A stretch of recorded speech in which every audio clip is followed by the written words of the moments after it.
When people think of narcissism, the general response is disgust. An image of a greedy, egotistical, and widely hated person who probably looks something like this. As for me, I usually think about the Greek myth of Narcissus and Echo. Echo was a nymph who said something that offended Hera, who was queen of the gods. So, as punishment, Echo was cursed so that she could only say the words last spoken to her. She saw Narcissus, a hunter, sometime later and fell in love with him, as did the majority of the other nymphs, but he rejected them all because he thought that he was too good for them. Well, these angry nymphs talked to Aphrodite, the goddess of love, and she cursed Narcissus to fall in love with his own reflection as a punishment for being so cruel. He wasted away in front of a pond, staring at himself for the rest of his life. And when he died, his body was turned into the narcissus flower as a reminder of the consequences of being too self-absorbed. We closely associate the message of this ancient story with a common word, especially in today's egocentric society: narcissism. The term narcissism can be used to describe a personality trait in which people become excessively self-centered.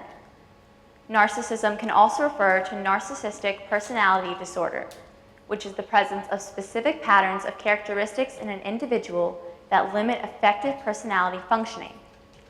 People with narcissistic personality disorder, or NPD, showcase an inflated sense of their own importance, a deep need for admiration, and a lack of empathy for others. But most of you will never be affected by NPD. According to a national study of major mental illnesses in 2008, only 6.2% of the United States population was diagnosed with it. But while only a relatively small part of our society suffers from NPD, a large portion exhibits traits of narcissism, traits that aren't exactly healthy or beneficial, traits such as self-aggrandizing, attention-seeking behavior, and fixation on materialism.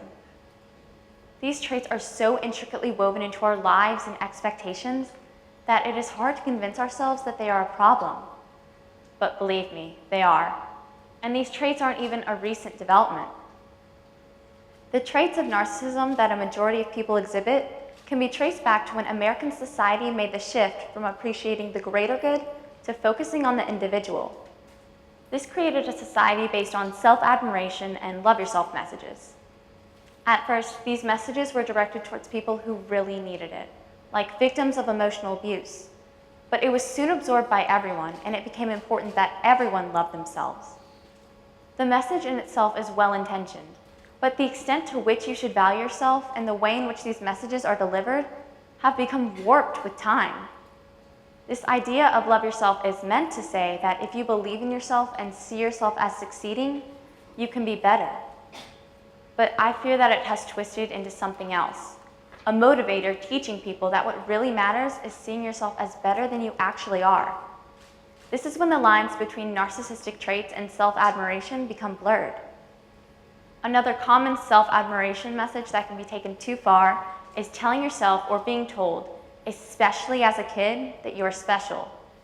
Initially, there's nothing wrong with assuring your children that they are unique and should just be themselves.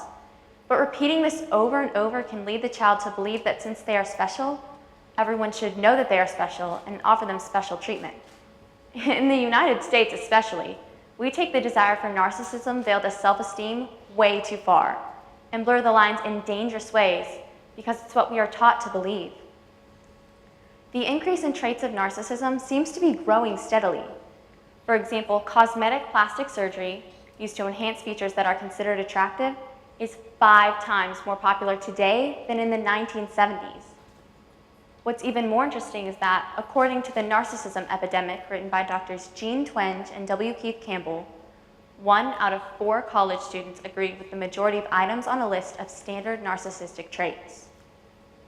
One reason cited by Twenge and Campbell for this rise in narcissism is the rise in valuing celebrities who also display narcissistic traits, such as Kim Kardashian, Kanye West, and Paris Hilton. 1 out of 4 teenagers say that they are influenced more by celebrities such as these than by people they know. And to all the Americans with aspirations for being famous, Imitating the behaviors and habits displayed by these celebrities looks like the easy way out. In the same study, Twenge and Campbell discovered that of the 18 to 25-year-olds surveyed, 51% said that becoming famous was an important goal for them. Just think about that. More than half of our younger generation valued being known over solving global issues or helping their community in some impactful way. What does that say about how we as a society view celebrities?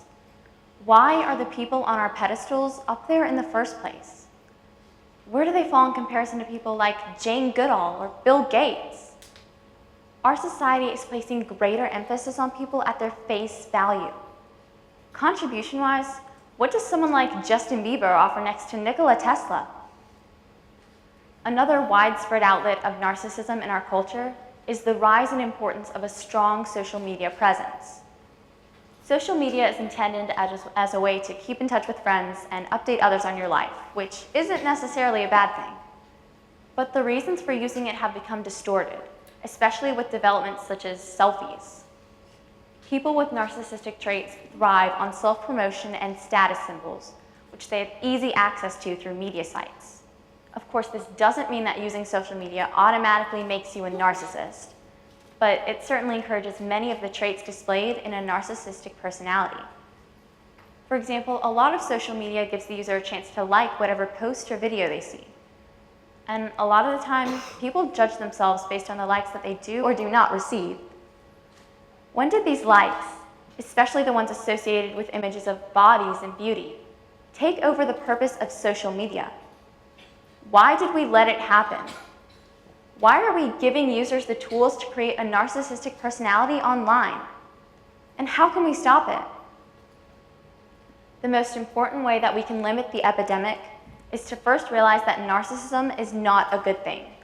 All of the flashy things, pretty faces, and illusions of success may seem desirable, but the traits that go along with it are not worth the long-term costs. Narcissism isn't a serious threat to our society, government, or planet. It's not going to kill people or create catastrophe. But narcissistic traits can lead to a miserable life. Valuing our image and self-worth above our actions and deeds is devastating. It has been branded into us that others' opinions make up who we are. Why should others get to shape us and tell us what we can and can't do? When did being liked for who we pretend to be mean so much to us? You can't make yourself happy by measuring up to someone else's standards. And you can't make yourself happy by forcing yourself to care about things simply because others value them. Think of Narcissus, who may have considered himself happy admiring himself for the rest of his life, but was really too absorbed to realize what he was missing out on. We need to take a step back and realize what we're getting drawn into. Narcissism is not in any way beneficial or satisfying. With narcissism, there's no happy ending. By seeing ourselves as we really are, we can step away from the temptation of self-obsession and be happy, without trying to make ourselves seem better than others. Try thinking of others not because you want to be a saint, but because you genuinely want to make them happy. Cut back on all the unnecessary luxuries, and remind yourself that your value is in who you are and not what you own. Narcissism is all about the ego, the wealth, the fame, and the control, but it is all a misconception. There are much better values and much better ways of life. Thank you.